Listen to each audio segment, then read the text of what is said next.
could go back in time, Cameron would be born into a family of love, a marriage, first of all. And I would be more stable, financially stable.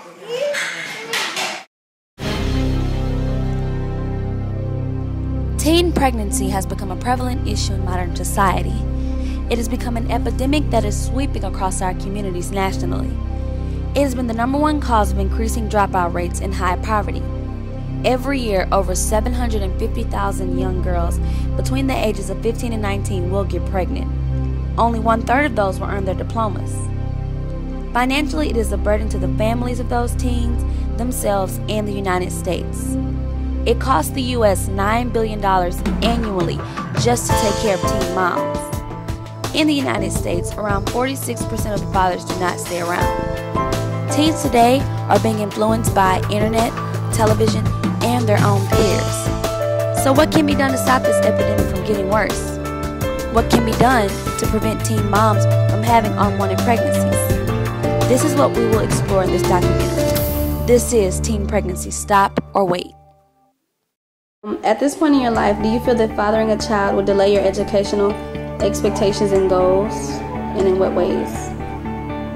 Yes, because I would have to then not only decide for myself, but I would have to decide for the child. How old were you when you had Cameron? I was 17 years old. And what were the thoughts going through your head? Wow, I can't believe I'm somebody's mom. How did you tell your boyfriend? He actually told me. He said that there was a possibility that I could be pregnant. I cried. And when I finally did tell him, he told me that we were going to be okay. Okay, and that was his reaction? And how did you tell your family? I told my mom first. She was very disappointed.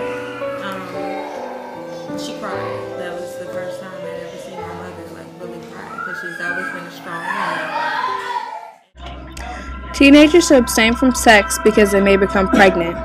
This should be taken seriously because with a child, education is more strenuous, financial stability is difficult, and there is no guarantee that relationships will stay the same.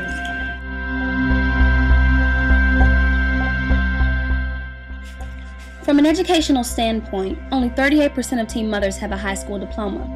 Parenthood has become the leading cause of dropout rates increasing. 30% of girls who did drop out of school cited pregnancy or parenthood as their reasons for leaving. Teens who do drop out of school are more likely to get pregnant than those peers that stay. Although some teen mothers try to go back to school to obtain a high school diploma or GED, it is very immense to balance an education and a baby.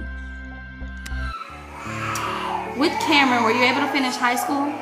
Yes, I was. Was it hard to continue high school with Cameron? It definitely was.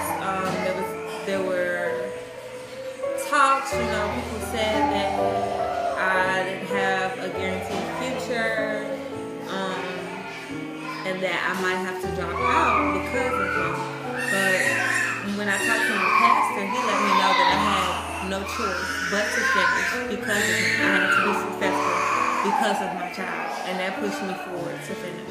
Okay, and what was the hardest thing with your pregnancy with Cameron?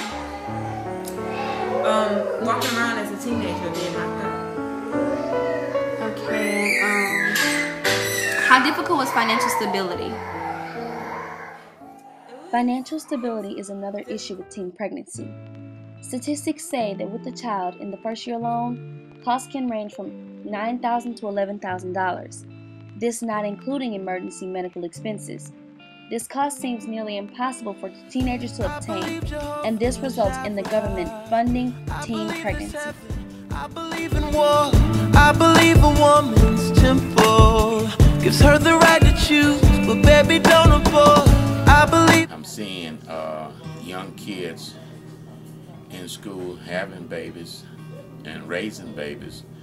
I'm also seeing a whole lot of students not knowing what they're doing, and I think they're being told what can happen, But I'm thinking, I could be wrong, I'm thinking kids are having sex at an early age. Do you feel it's the most prevalent problem with teen pregnancy today?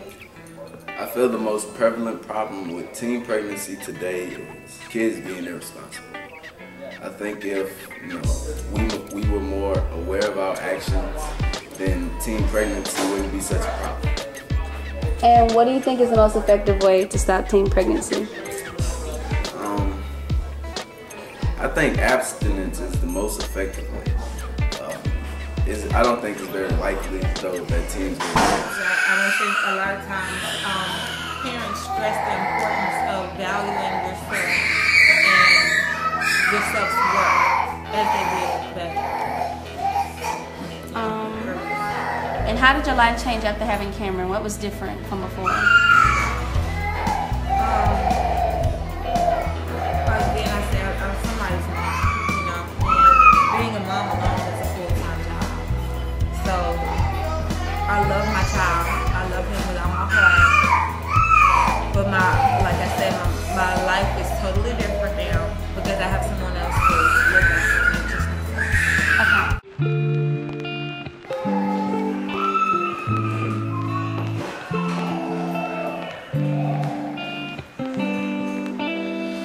I believe Jehovah Jireh. I believe there's heaven. I believe in war. I believe a woman's temple gives her the right to choose. As you can see, teen pregnancy is an issue that is affecting our communities today. Through the increase of awareness and preventatives such as condoms and birth control, the teen pregnancy rate has declined a substantial 37%.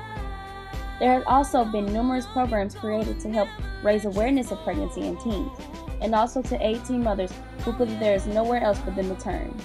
These programs are funded by the government and sponsored by women and men of their community. This means that there is hope for teen mothers, and there's a lot being done to prevent young girls from becoming early teen mothers. This has been Teen Pregnancy Stop and Wait.